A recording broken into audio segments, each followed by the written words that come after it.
This episode of Side Talking is brought to you by Koolaz's Hot Rod Shop, specialising in hot rod and strip machine builds, resprays, bodywork, fabrication, chassis work, turnkey builds and trimming. They do a fast turnaround on builds, so if you have a project that's stalled, give them a call. Check them out on Instagram. This time on Side Talking, we're speaking to Dave Hart, hot rod builder, chopper builder, OG airbrush artist and cartoonist. He has built and worked on a multitude of cars and bikes over the years, including the bikes for the Stone movie back in the 70s, and he's always had a flair for looking outside the box. Hi Dave, thanks for coming along to Side Talking.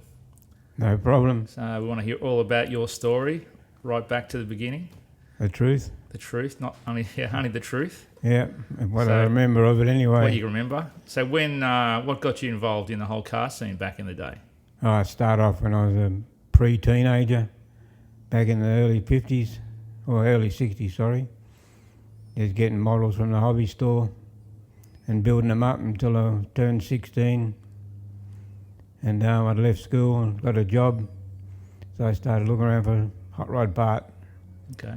Got a 30 model four-door sedan body and running gear, or original, except all the wood had been taken out.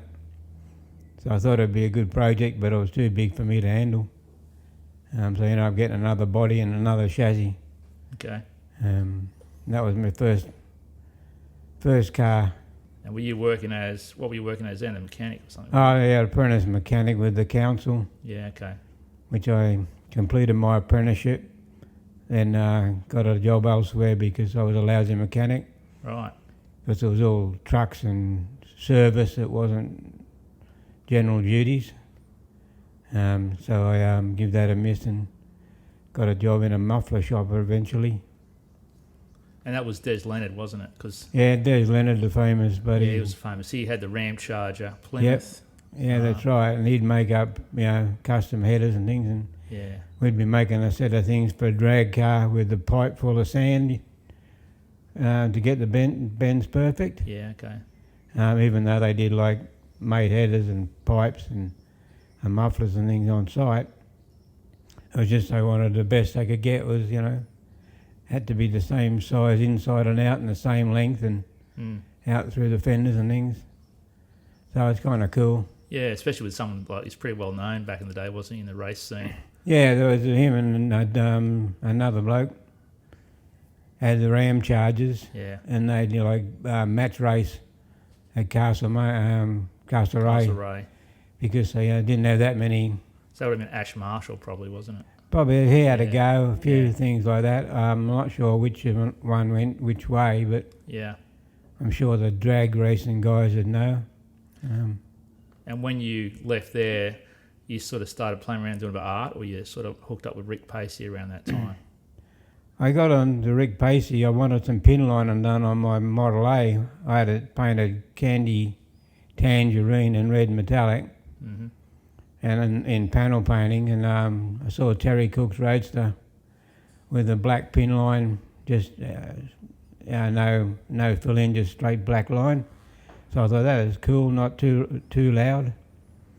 So I got Rick to pin line that, and then sort of got to know him from there. Yeah, okay. He was living out at Ryde, and we were at the Northern Beaches, but he got on to Bruce Mabry. He sold Bruce a 39 Sloper, and Rick started hanging around with the club from then on and become a member of the Early Iron Club. So when did you think you got involved with him in your business? Because that was Custom Creations, wasn't it? Yeah, it wasn't long. It was 71 I had the tangerine paint job. 72 I had the acid paint job with all sorts of things in it. Was that the green paint job? No, before that, the red and white one. Oh, yeah, yeah. Rick, we borrowed a compressor and we borrowed a carport and mastered it all up, and then Rick proved that he coloured things and splotches and snakes' bellies and all sorts of shit over it. Yeah, it was a crazy paint job. I've seen that, yeah. Yeah, I got a 2-page spread. So I went from that mild to radical for the time. Mm-hmm. That lasted a while till about 73, or actually end of 72 when I left Rick. I had a little accident and I bent a fender on the front which had to be touched up. So I ended up stripping it back and painting it green with all the 3 lines. Yeah, so we've got a video of that, an early Wheels on Fire video with your real long hair, and Rick's in the background doing stuff, and we'll show that as well.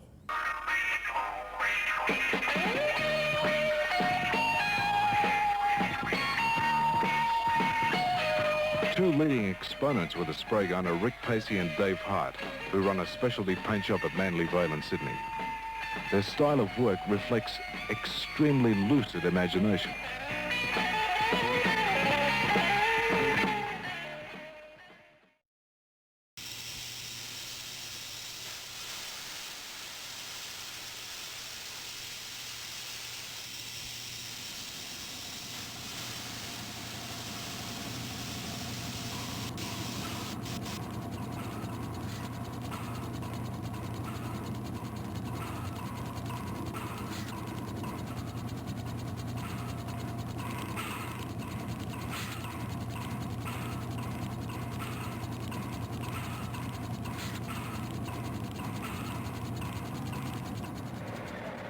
Time and effort is involved on a large scale.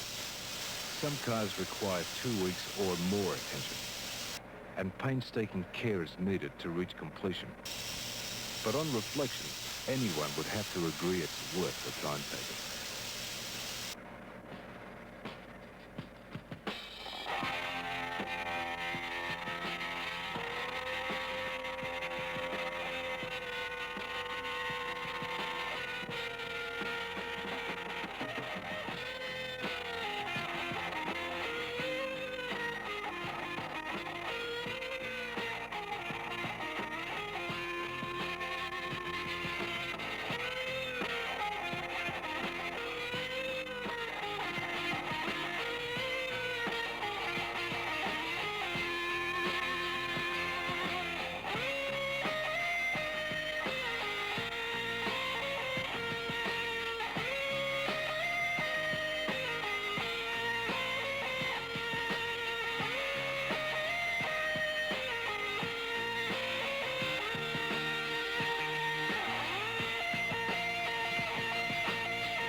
Yeah, I think we're doing Greg Brown's Fiat Topolino, Right. which ended up being Georgette's car. Oh, okay, yep. Yeah, so that was early in the piece.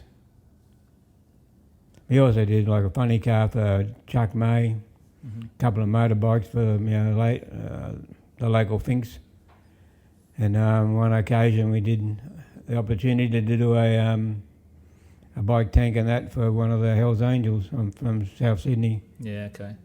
So that was your foray into doing more bike stuff? Yeah, he come in and he dropped the bike off, and a month later when he come back he was looking pretty ugly because somebody had worked him over with an iron bar. He couldn't even see the way. He had to wait for his girlfriend to guide him. Nice. So he sort of got to know some of the Angels then. And Rick and I travelled over to the M&F choppers. Yeah. They was owned by a couple of the Angels at the time. And we travelled there and back, and we'd pick up jobs and bring them down, and got on all right with them. Yeah, okay. Um, And you started working for them down eventually, didn't you? yeah, a little bit further on. Yeah. When I left working with Rick, Rick was doing the fancy painting, I was helping, and I was doing mechanical work and also the hand stuff, like back in the day even for the bike stone, and anything earlier than that I was still using a brush and lacquer Wow. by hand because we didn't have an airbrush in those days. Yeah. So it just got bigger and bigger, and then we sort of started getting equipment, but yeah, that's what people have got to... They don't know the truth, like it's I was famous for my airbrush work, but I didn't have an airbrush. Yeah, so it's just all hand painted brush work, really. And tricks. Yeah. Like tricks that anybody could do. Just one car we did was throwing a whole lot of masking tape rolls onto the roof of this 64 Chev, and then spray around everything and throw some other things on it. We get the magazines from America and you see the latest trick from Larry Watson or someone, and you just waiting for a car to come in. So you can copy it or use something similar to it. Yeah, okay. Even things like, spraying the bonnet of the car because it's flat with water, and then spray over all that and then blow the water off, and you have all these little bubbles everywhere. Yeah. It was so simple, some of it, but it got a bit more bit more integrated since then. And when did the stone bikes come along? Because you ended up doing all the stone bikes for the movie in the 70s. Yeah, that was like after 1973 Nationals. Right. When I was working with Rick in the time, that was in 72, and the 73 Nationals was coming up. I'd quit my job there and went to the muffler shop. I was working there for a while, and I was playing around with a fuel pump to go to Coffs Harbour Run in 73, and I caught on fire on my arm, so I had 6 weeks off with care for that. Then I got back and went to a rod run with, I think Bob Milburn took me with him because I couldn't, my car was off the road. And I got run over by Fred Eiley in his 32 Turo in the Gymkhana. I dropped off the running board being a dumbass and got ran over. That was another 6 weeks off with a broken leg. Yeah, Employee of the Month. Yeah, and then... Well, I've seen a photo. We've actually got a photo of that with you on the running board, I'm pretty sure. It's not me on the running board. It's it isn't? Rod Brown. There's an empty space on the four-door tub. Yeah. That's where I was. That's the where door, you fell off. door come open a bit with the old latches, and I went down and my foot went under the wheel. Rod Brown gave me a lift home after sitting me on the counter of the Fairfield run then with the early Ford blokes. I got pretty blind drunk. Rod Brown took me home, opened the door with my key, took me into bed, threw me in bed, and then went home. Then my parents come home from church, and I was sprawled out all over my bed in my bedroom with blood everywhere. And they weren't happy about that one. Wow, straight to the hospital with a broken leg. Yep, I got the plaster off the day we left for the Nationals. Yeah. Rick Pacy was there with a Sadoop, and about 10 others. It was really good. Sort of thing you really remember in the rest of your life. Mm. Pulling in the Randra with hot rods every corner you can see. It had never been like that before, it was amazing. Yeah, mad time. There's 250 cars and everyone was wetting themselves, but it was awesome. And how did you get the call up to do all the movie bikes?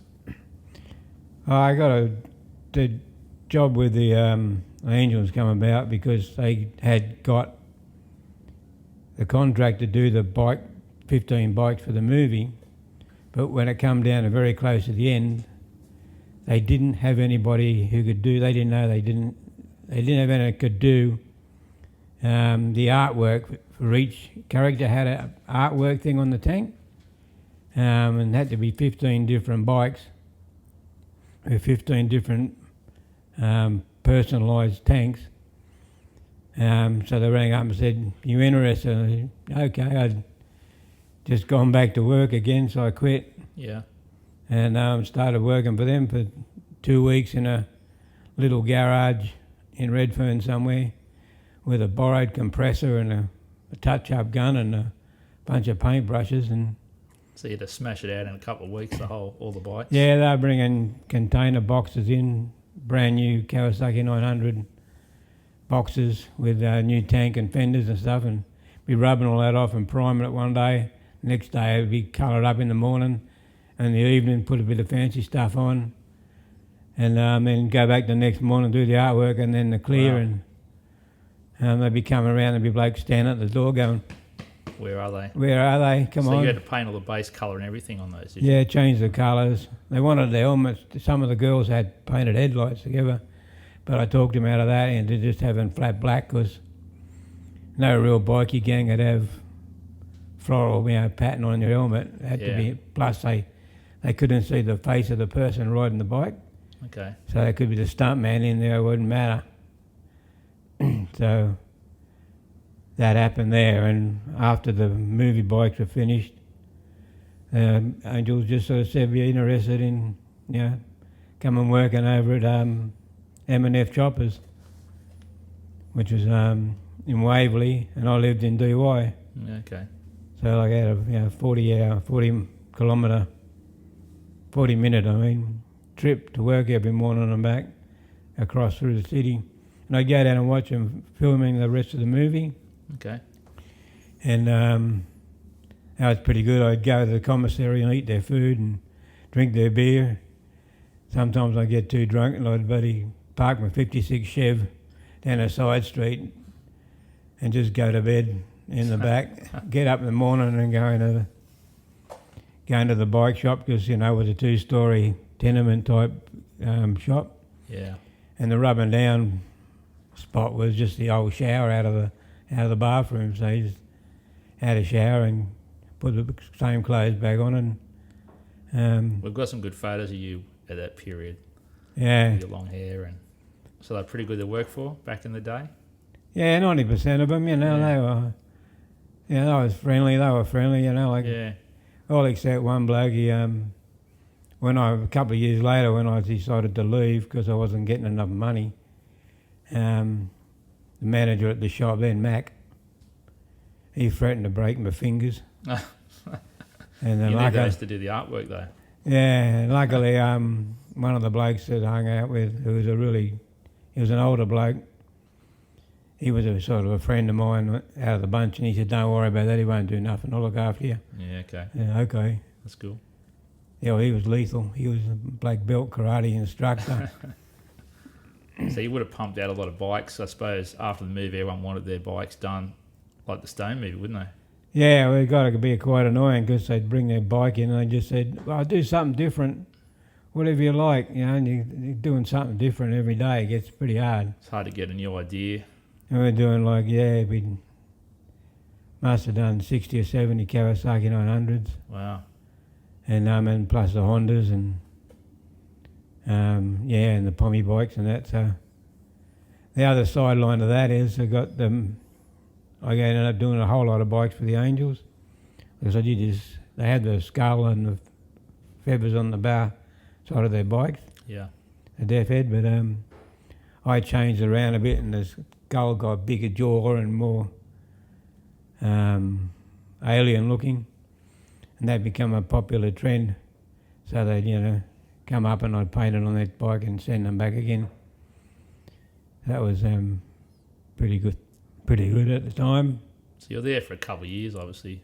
Yeah, doing a the couple of bikes. years. Yeah. Like I said, I ended up giving it up because, after I left there, I actually worked at my mum and dad's house in the shed there.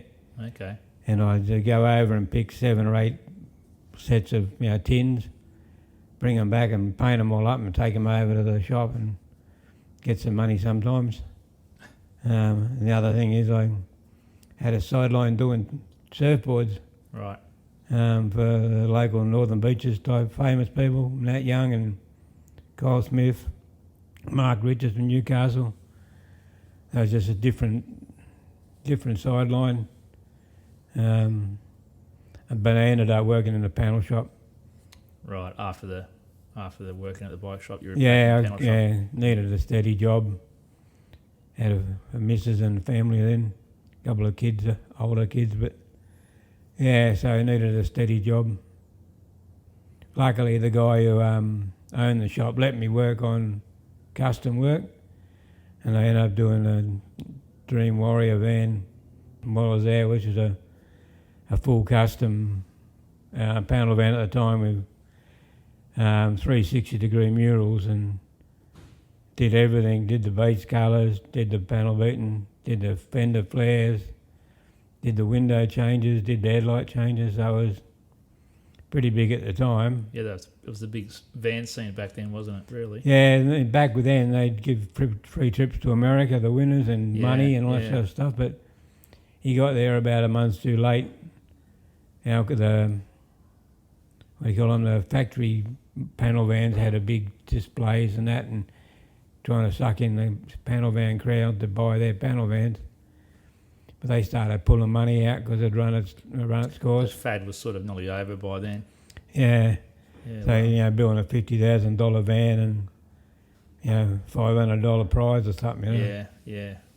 And there was still a whole bunch of show vans around. And about that time, you were involved in, obviously, early Iron Hot Rod Club, and then which morphed into Northern Beaches Hot Rod Club, didn't it? No. A bit later than that.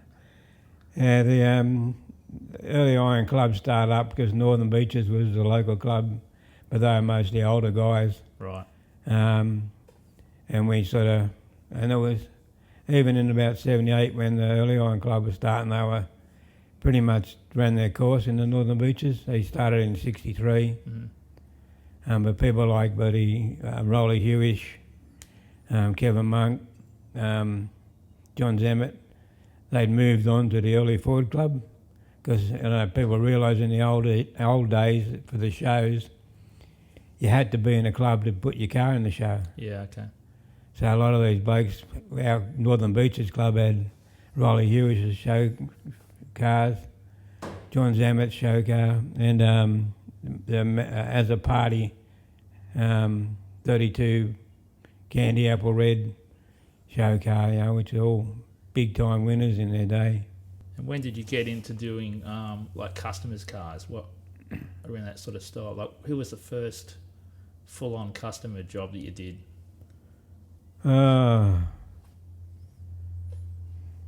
Probably after I left the panel shop, I had doing some little bit of work on a bloke's car. It was a tea bucket, and he bought it, and it was smashed in one side, and so I had to tear it down, redo all the chassis, redo the bodywork, leather interior, manual gearbox, the whole business. Did this fairly well-known bucket at the time. So that was about the first full-on job. I did a few restoration bodies for East Coast Antique. Okay. Just to bring them up to saleable items and things. Because you did Bob Milburn's car early on, didn't you, really? Yeah, I did Bob Milburn's car. That would have been in 73. Yeah.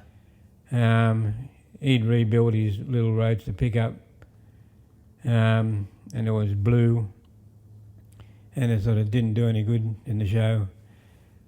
And he wanted to put in the Newcastle show in Matara, so we painted all the artwork on it, or graphics I should say, and then he went to Newcastle and won top custom paint. Oh, okay. And that was the first success. And that led on to other cars like the C Cab you did. Yeah, I did the C Cab for Jeff Davis from Cowra. He bought Roger Saker's truck. He bought Roger Saker's truck, and I painted it all up like similar to Rick Pacy's Hadoop version. Yeah. It was was actually an American guy, started it, so we both copied that part of it. But did that one, and it won top custom paint and top street rod at the show. And then next year he rolled it and smashed it up coming back from Port Macquarie Rod Run. So he bought the Kevin Griffith's Tweety bucket. Oh, the Tweety Bird. Without the motor and gearbox. Yeah. And then he took that up to Cowra and brought it in. I painted all that. Red with murals and scrolls and all that sort of stuff, which is still on the car now. Yeah, wow. It's lasted a long while. Yeah, and that the motor out of my Model A when I sold that was taken out. Jeff Davis bought it off the bloke I sold it to, and he had a big block Ford there, so he took that out and put the 283 that I had in my Model A with the tunnel ram and all that into the Tweety bucket. And then I painted it up, and he won top Yeah, okay. top custom paint again. And somewhere in there, ran into Jimmy Starter's car, which is probably the most famous of them all. Yeah, and that still looks exactly the same, the paint on that, doesn't it? Just about. Not exactly the same as the similar, original. pretty well There was similar. a repaint along the way. Yeah, I did a couple more jobs for Bob Milburn on his cars, okay. but by that time I was pretty much been through the biker stage, back into the car stage, The car and stage, yeah. had a 56 Chev with a tilt front and a big mural on the roof of monsters. But it was pretty much a 6-cylinder, standard car, but at least it was hot rod Yeah. type vehicle. And you're 33, you bought a 33 and then started working on that and then got rid of that and got a 34, didn't you? Yeah, I got a 33 coupe off Bowman while I started work at the bike shop, and I ended up selling that again because when I sold my Model A, I went out and bought a brand new 400-inch Chevy in the crate from Broadleys, a brand new aluminium Muncie 4-speed. I got a 9-inch rear end, and I bought a coupe body. I was going to build me a tough coupe. But then I got involved in the bike, then building a couple of choppers and a Harley. So I sold that off, and that took a while to get back up to 1982. I just chopped the top on Mick Ilsley's 34 sedan, and Peter Painter's 2-door sedan body. I chopped that. Yeah, you chopped that as well. And a couple of other ones. Yeah, I've never done them before yet. That was pretty cool. They trusted me to axe them. And then I found out Peter Gasiliakis from the Bay Area had a coupe body. So I went over there and we bought that. We loaded the thing into the back of the horse float that Mick had. So I got it in there somehow and brought it home, and it was just floppy body, 2 quarter panels, a roof, a cowl, and 1.5 doors. So it's a major job building that car. I went to night classes at Tech for about 12 years. Yeah, to learn to do it, yeah. Yeah, and sort of make wheel arches and make all the bits and go and fit them.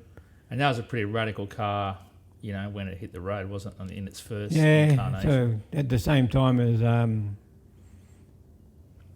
Rod Hadfield's 34 on the door, Yeah. with a blown Hemi in it. I had mine with a big block with a full bonnet, so you couldn't tell anything. And they're both real low. Yeah, shops. mine was chopped 5 inches and the extra 4 inches of body on those sit on top of the chassis with a spear. Yeah. Well, I dropped it down, so it was about 7-inch channel. And Wow. yeah, so it was pretty dumb. And sort of a race car style interior laid back. But all right, we went to Tasmania, Queensland a couple of times. And then you changed it again and put the 34 grill on it and then flamed it down the track, didn't you, as well? Yeah, about 1990, about then my dad died. And I sort of paid the house off and had a bit left over. So I went to the hot rod show at Darling Harbour, and someone was selling a billet grill from America. Ray Aldrich was. It was cast surround with a bloody billet. Yeah. Real schmick looking thing, so I bought that with the big money and took it home, and at Tech I made all aluminium bonnet, grill, sides, panels under the bottom, fitted all that up, and then flamed it over, rubbed it back, flamed it all again, and pin lined it myself by hand. Wow. Not many people even noticed that it was a different colour pin line on either side. Yeah. It was just things like that I used to like So doing. that was a pretty wild flame job back in the day. Yeah, it was. That led on to you getting other flame jobs to do, didn't it? Like Steve Borg's car, Steve Borg's car, yeah, that was the little Anglia. Probably one of the better ones. That was a major flame job, that thing, like the roof, the whole car, wasn't it? It was crazy. Yeah, that was like 14 hours to mask it up. Yeah. Because I didn't pin line, I actually masked it up, sprayed the edge, and remasked it up with a 8-inch pin line tape. Yeah. Wow. and then go over everything again and line everything up. That's a lot of work. And then pull all that off. And then lucky Mick Gregory has let me paint it in his shop. And it took Steve Borg 14 hours to unmask it. Yeah. He was being very careful, because it was fresh paint. Then they cleared it and blocked it back and cleared it. So. And that led on to more flame jobs you did, like Bill Wood's 32, Yeah. Max car. Went on and on after that because back then the flames were pretty big, weren't they? Really? Yeah, and other flames. things like Johnny Dyer's Roadster, they had the simple little flames. Line with a flame, yeah. And my yellow pickup truck, which had a parrot's head on the front of it on either side, going back into flames on the door. Yeah. And it was really simple. It was just one long line, one flame, and a different colour masking up. And it just, took about 5 hours. Mm. It was simple, but it was effective. Yeah. And that pickup was the one you ended up getting from New Zealand, wasn't it? The yellow. Yeah, I was building a pickup, a 48 Chev pickup, Australian body one, and they're a little bit different to the American body ones. And Yeah. they had one on the cover of the magazine in New Zealand. They had Jock's, forget his name, Jock Hilton's 48 Chev, or 47 Chev pickup in New Zealand was yellow with a blower and stuff, and looked shit hot. So I thought I went over to New Zealand Internationals there to measure it because it looked smaller than mine. I didn't know what. Yeah, because it was a Yankee cab. Well, other than that, it was just because it was a small truck. It didn't have the big wheels at the back or the front. It was just more compact. But my mate over in New Zealand, Roger Hancock, he arranged for me to have a drive of Jock's truck down the road, so I went for a drive back and forward, and all the blokes I with hopped in the back and had a good old time. And I went and said, "Thank you, Jock, I appreciate the lend of your car." And he said, "Oh, well, I'm going fishing tomorrow, you can take it on the run if you like." So you were driving the pickup around New Zealand, and then you ended up owning it. Was that like a sales technique, was it, from him? No, he took it away, and he sold it to his brother-in-law or something. Oh, okay. And went home, all that sort of thing, and started working back on mine, chopping the top 6 inches and stuff. And Roger Hancock rang me up and said that it's up for sale again. Okay. It was like $11,000 Australian. Wow, that's pretty cheap. So I said, I'll buy that. So Roger organised it. I sent him the money. He organised the car, bought the car in my name. Mm. So it was registered in New Zealand. He drove it around for 3 or 4 months. And one morning, about 6 o'clock, he rang up. He said, "Dave, you better get to the airport." I said, "Why? Your truck's going to be there in half an hour." So I had to race over to the Mascot Airport at the container place. He'd sent it over in the aeroplane. Oh, so he flew it over. Wow. Yeah. And the whole thing still ended up costing me about 13 grand up the road. So I sold all my other stuff off and stuck with that. But when I rebuilt it, I found out the truth about things. Yeah, it needed a bit of work done on it. Yeah, it was like 1.5 inch Bondo in the roof. Right. Anyway, but after that, the Northern Beaches Club was going pretty good, and we started picking up members like Borgie, and then I built a 32 Roadster for Maury Evans, and a 34 coupe for Kel Saturn. Oh, yeah. And they both got good magazine coverage and putting the name out there a bit. So I started getting work of that nature. Because you were doing full bills as well as part bills, weren't you? Really? Yeah. Yeah. Everything except probably the paint work. I painted Kel Saturn's car in lacquer, and it still looks pretty good, the yellow. But other ones I'd get done by Mick Gregory's shop. Yeah, they do the paint jobs. So they do the basic and ship it back out again. So. Yeah, okay. Or Shumax. And you ended up doing an EK/Ferrari car for was it a Polish commercial? Yeah, some Polish. I can't remember what brand it was, but an old Northern Beaches member, or early on member, Dave Pride. He had a business up at Ryde doing props for advertisement, and movie things. He had all these aliens that they made up in the rafters, and you stand there in the factory and there's all these alien hordes there looking at you. And he had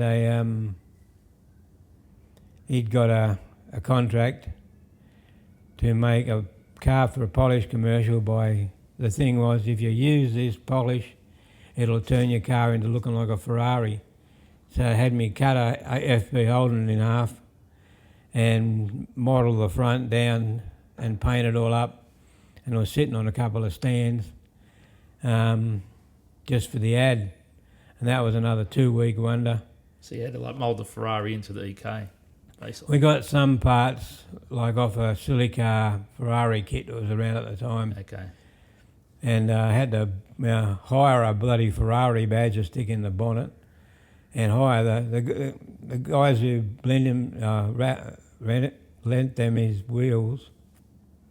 Actually got paid more to rent the wheels than I got paid to do the job. Yeah, because I reckon they need it to be right. So then they took it over to some place at Parramatta Way, sat on the grass, his nice old house, and bloke polishing his car halfway up the roof, and it's bloody FB turning into a Ferrari. Yeah. But instead of destroying it straight after, apparently I went all over the place, which I'm very surprised that it held together, because it was pop rivets and perspex and... Yeah, it's more of a just a look at it type deal, not move it around type deal. Yeah, magic. Yeah, smoke and mirrors. Yeah. So you also were in the Munsters Christmas or something? Munsters Scary Little Christmas. It was one of these Foxtel movies that wasn't around in Australia at the time, but it was made in Australia for the Foxtel market in America.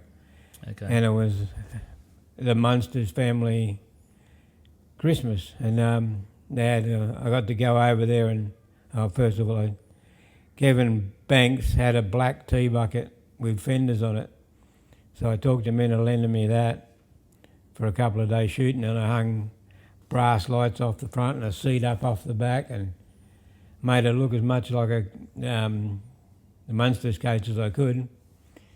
And then they used that up at St Ives there to do the shoot for a couple of days, so I got to go up there and drive the car.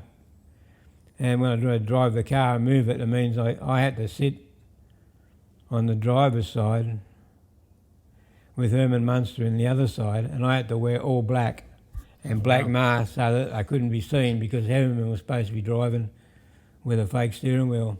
Yeah, because it was right-hand drive. Yeah, and then the other cool part about that is I got to have lunch with Grandpa Munster and that's cool.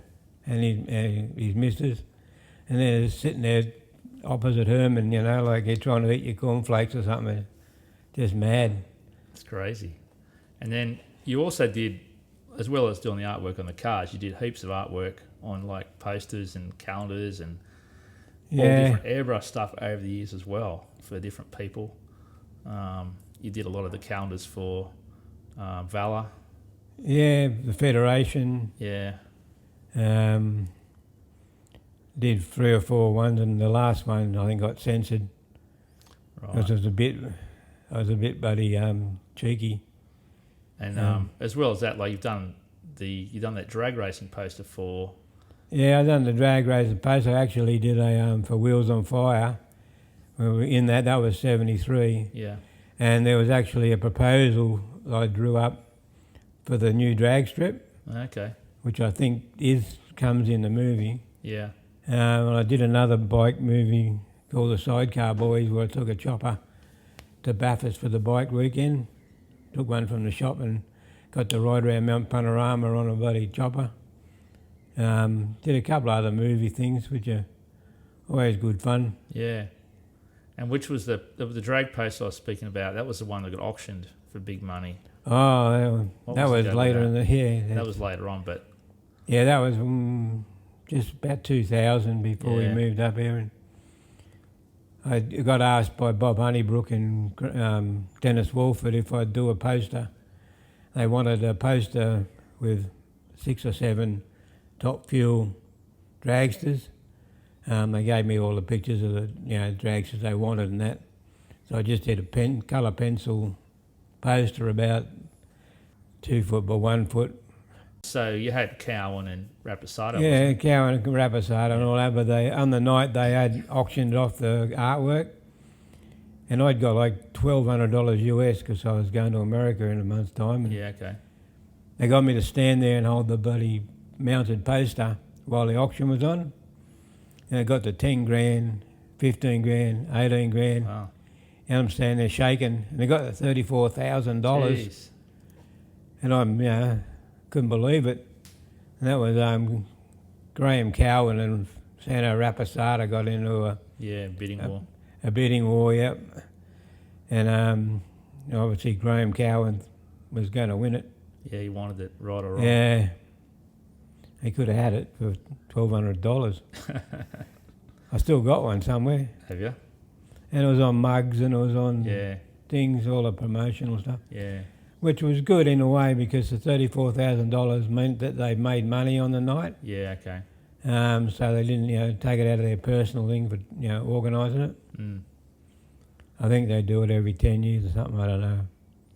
Yeah, but before that you've done tons of the artwork, like I say, on the calendars and everything, but you've also done cartoons and cartoons, airbrush boards and... Yeah, cartoons, T-shirts, all that sort of stuff. And Yeah. I used to do little cartoon-style line drawing for the Federation newsletter. Yeah. T-shirt designs for Bob and Ed and for about 30 years. Yeah, because when I was at Bob and Head this year, there was a lot of your old images, old posters and T-shirt designs they had on display down there. Yeah, I sort of took over running that about 1980. Me and Al Doyle took it over from whoever was running it from 71 up until about 81.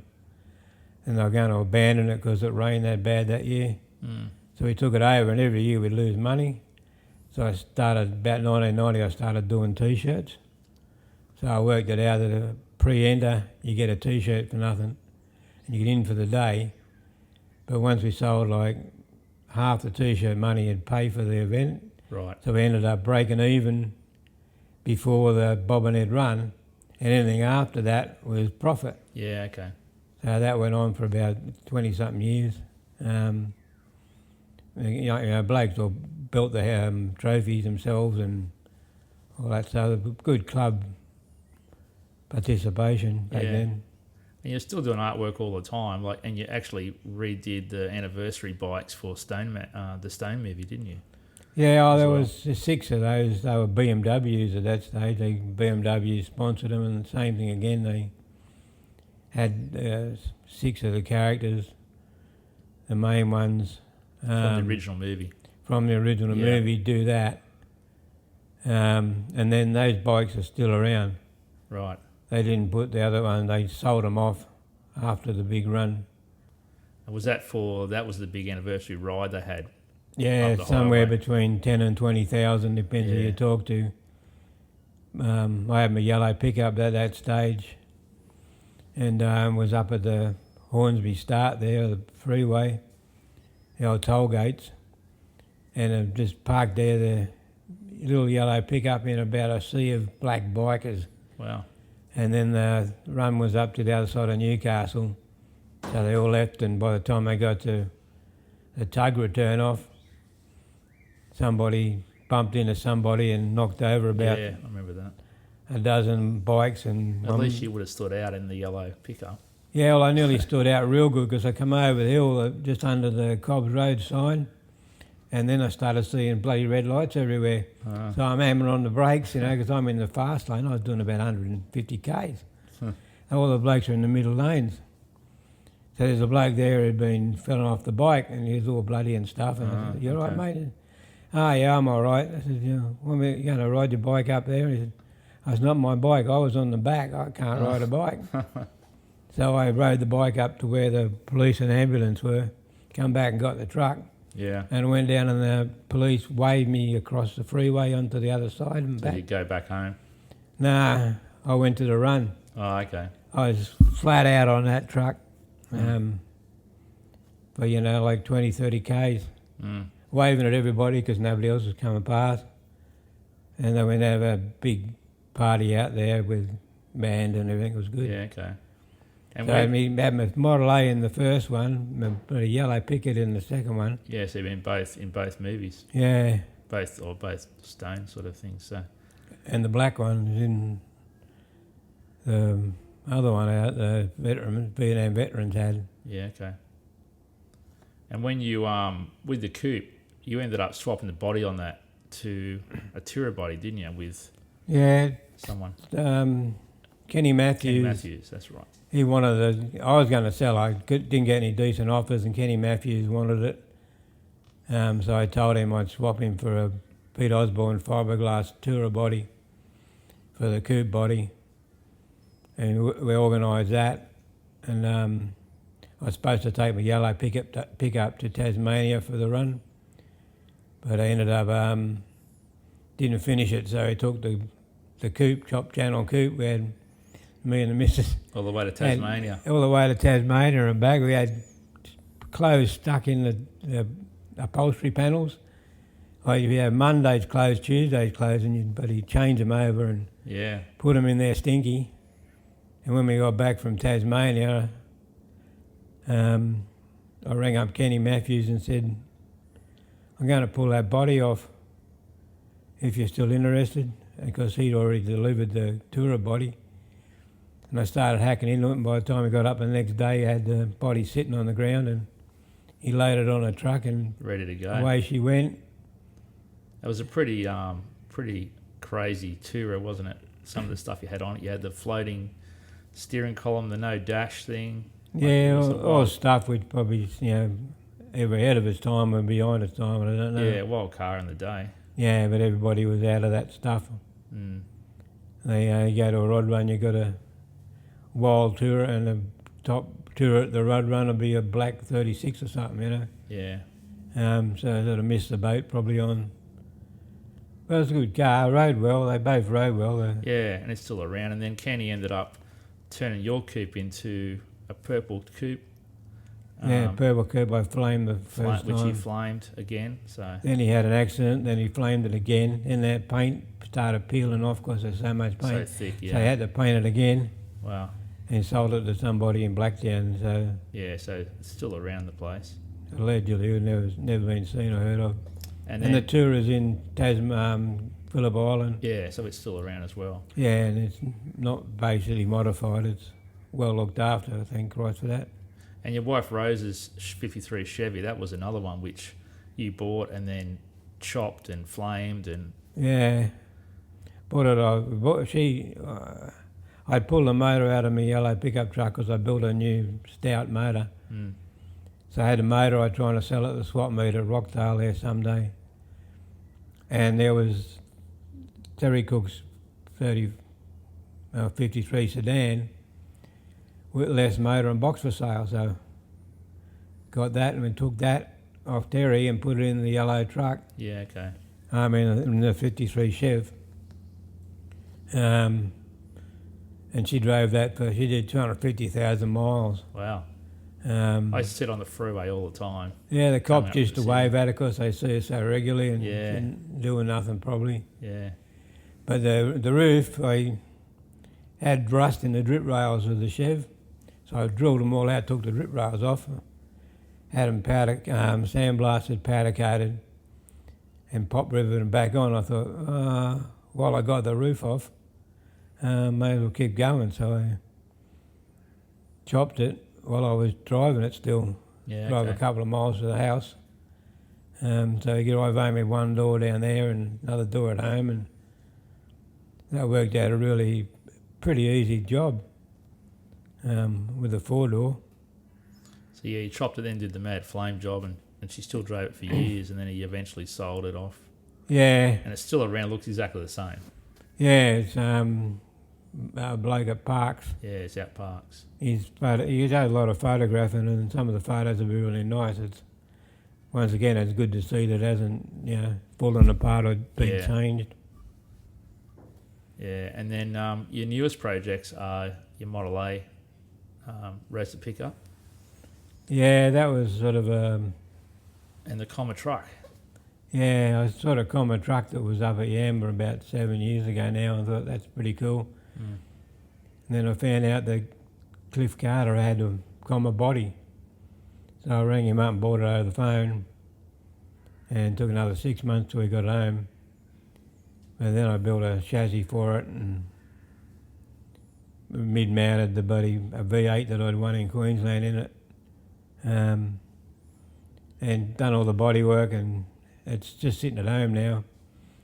Our body's painted and the chassis powder coated and 90% done, just needs to be bolstered. And electrical work. Yeah, it's pretty close, isn't it, really? I started working on a Model A bucket, dirt track style car out of leftovers, and they got carried away. Now that's nearly finished. Just needs electricals and upholstery. Yeah, so you've got 2 cars about the same stage, basically, at the moment. 3. 3. The customer's Woody. You've got a customer's Woody as well. Needs So. wiring and upholstery. Yeah, wow.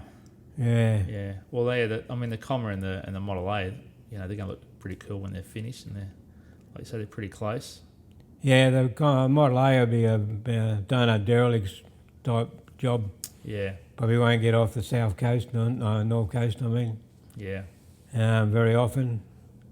I might give a shot at Valor Park, but that's about 4 hours away. But Yeah. got to finish it before they take my licence off me. Yeah, you better hurry up, Dave. Yeah. Hopefully ticking. next... Oh, I probably won't make the show finished, but hopefully next year. Yeah, that's good. Well, thanks for talking to us about your life with cars and bikes and artwork. And appreciate it. At least I didn't put myself in for too many mistakes. It's been fun. Thank you. This episode of Side Talking is brought to you by Coupe's Hot Rod Shop, specialising in hot rod and strip machine builds, resprays, bodywork, fabrication, chassis work, turnkey builds and trimming. They do a fast turnaround on builds, so if you have a project that's stalled, give them a call. Check them out on Instagram.